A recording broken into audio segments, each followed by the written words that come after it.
નમસ્કાર, આપ જોઈ રહ્યા છો રફતાર ન્યૂઝ બુલેટિન. રફતાર ન્યૂઝ બુલેટિનમાં આપનું હાર્દિક સ્વાગત છે. હું છું મુકેશ. જોઈએ આજના મહત્વના સમાચાર. ધાનેરાની જનતાનો આક્રોશ. ધાનેરા બનાસકાંઠામાં ન જવા માટે જામ્યો આક્રોશ. ધાનેરા હિત સમિતિ દ્વારા સવારના 11 વાગ્યાથી 3 વાગ્યા સુધી લાલચોક ખાતે ધરણા કાર્યક્રમનું આયોજન કરાયું. તો આવો જોઈએ આ એક રિપોર્ટ. ધાનેરા તાલુકાની જનતાના મુખે એક જ વાત હતી કે અમારે વાવ થરાદમાં નથી જવું, અમારે તો બનાસકાંઠામાં રહેવું છે. અમારી આ માંગ સ્વીકારવામાં નહીં આવે તો મોટું આંદોલન કરવું પડશે. આ આંદોલનમાં ગાંધીનગર દ્વારા પણ કેમ ના ખખડાવવા પડે. ધાનેરાની જનતાના મુખે એક જ નારો હતો કે અમારે તો રહેવું છે બનાસકાંઠામાં જ. ધાનેરા તાલુકાની જનતાની માંગ સ્વીકારવામાં નહીં આવે તો ઉગ્ર આંદોલન કરવું પડશે તેવું હિતરક્ષક દ્વારા ચીમકી આપવામાં આવી. આ કાર્યક્રમમાં પૂર્વ ધારાસભ્ય મફતલાલ પુરોહિત, પૂર્વ ધારાસભ્ય નથાભાઈ પટેલ, અપક્ષ ધારાસભ્ય શ્રી માવજીભાઈ દેસાઈ, પૂર્વ નગરપાલિકા પ્રમુખ બળવંતભાઈ બારોટ, ડામરરાજી રાજગુર, ડોક્ટર અગ્રવાલ સાહેબ ઉપસ્થિત રહ્યા હતા.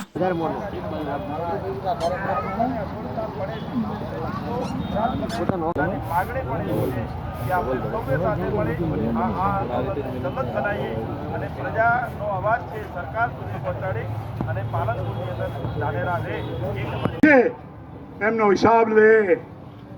અમારે ભલે નાનો સમાજ છે પણ અમે કોઈ ભૂલ કરીએ તો અમારા સમાજના છોકરાઓ મને પૂછે છે આવું કેમ કર્યું. તો તમારો તો સમાજ મોટો છે, સુખી છે, ભણેલો છે, સારી પ્રગતિ કરી છે. હવે પછીનો જે કાર્યક્રમ ધાનેરા હિતરક્ષક સમિતિ તરફથી આપવામાં આવે, મોટી સંખ્યામાં હાજર રહીને આપણી જે આખો કાર્યક્રમ છે એ ખૂબ સારી રીતે પાર પાડવાનો અને ધાનેરાને થરાદમાં જવા દેવું નથી.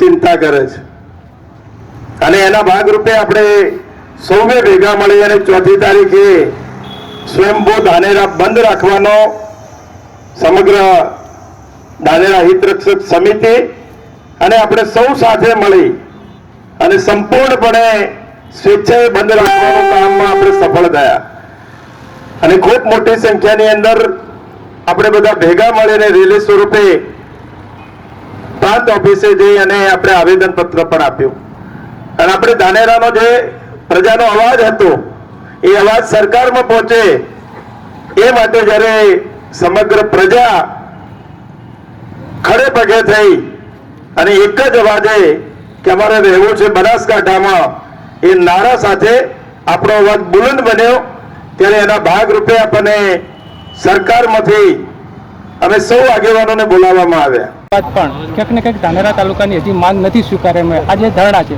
આગળની રણનીતિ કેવી રહેશે અને શું પ્રોસેસ રહેશે? આજે જે સમિતિ ધરણાનો કાર્યક્રમ આપ્યો છે એમાં તમામ સમાજના લોકો પણ જોડાવાના છે અને તમામ રાજકીય પક્ષ હોય કે અન્ય સંસ્થા હોય, તમામ લોકોનો પણ એમાં ટેકો છે. ત્યારે આપણા વચ્ચે ધારાસભ્ય માવજીભાઈ દેસાઈ પણ અહીંયા ઉપસ્થિત છે, મફતલાલ પુરોહિત સાહેબ પણ ઉપસ્થિત છે, નથાભાઈ પણ ઉપસ્થિત છે. ત્યારે 3 ધારાસભ્યો જો આ વાતમાં અનુકૂળ હોય ત્યારે આ સરકાર જો આ વાત ના સાંભળે એ યોગ્ય નથી. પણ અમને એક દિવસ હમણાં 2 દિવસ પહેલાં એક ફોન આવ્યો હતો કલેક્ટર શ્રીમાંથી, પ્રાંત કચેરીમાંથી કે તમારે ત્યાં આવવાનું છે અને તમારી રજૂઆત રાખવાની છે. ત્યારે અમે બધા રજૂઆત કરવા માટે ત્યાં ગયેલા અને એ પૈકીનો એક ભાગ ધાનેરાના લોકોનો ખોટી રજૂઆતો લઈને ત્યાં પણ એ લોકો પહોંચેલા અને ખોટા લેટર પેટો અને ખોટું કોઈ જગ્યાએ કોઈ સરકારે એવું મંગાવ્યું નહોતું કે ભાઈ તમે દરેક વિસ્તારના લોકોનું કોઈ સમર્થન લઈને આવજો.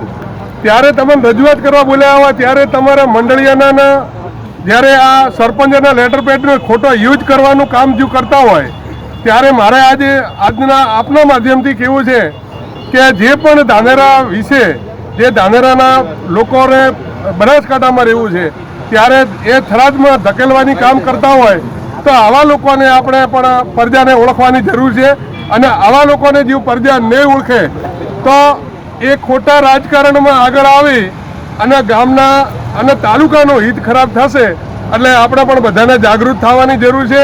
એટલે હું પણ પ્રજાને એ જ કહેવા માગું છું કે આપણા વિસ્તારની અંદર બનાસકાંઠાની અંદર બનાસ નદી આવેલી છે બનાસકાંઠાની અંદર માં સરસ્વતી અંબા માતાનું મંદિર આવેલું છે અને આપણું આસ્થાનું કેન્દ્ર છે. જ્યારે બનાસની વાત આવે ત્યારે વિશ્વની અંદર અંબાજી મંદિર એક પ્રખ્યાત છે.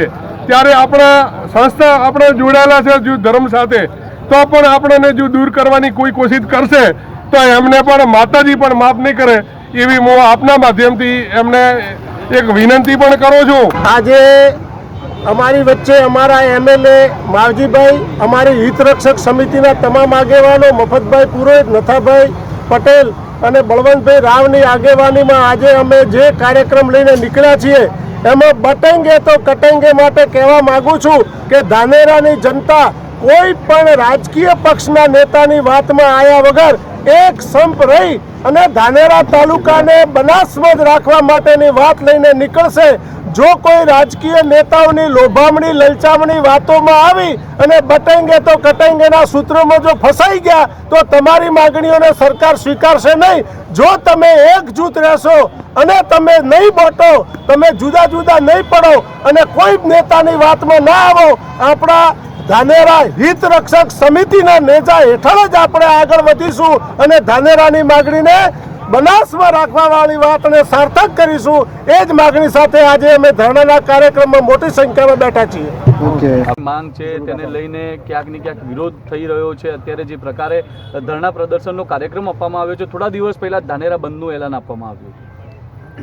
આપણે બધા જાણીએ છીએ ઘણા લોકો ગેરસમજ ફેલાવવા માટે વાતો કરે છે. થરાદ જિલ્લો બને એમાં અમે રાજી છીએ, અમને એની સામે કંઈ વાંધો નથી, પણ સમાજની અંદર ગેરસમજ ફેલાવવા માટે આ વાત કરવામાં આવે છે. તો થરાદ જિલ્લો બને તો ભલે બને, અમે બધા ખુશ છીએ, પરંતુ ધાનેરા તાલુકાના તમામ વર્ગના લોકો, તમામ જાતિના લોકો, એ બધાની જે કંઈ લાગણી છે, માગણી છે, એને સ્થાનિક નેતાગીરી અને જે સરકારમાં બેઠા છે એવી નેતાગીરી, એમણે ધાનેરાની પ્રજાના અવાજને સાંભળ્યો નથી અને એક તરફી નિર્ણય લીધો છે જે અમને કોઈને મંજૂર નથી.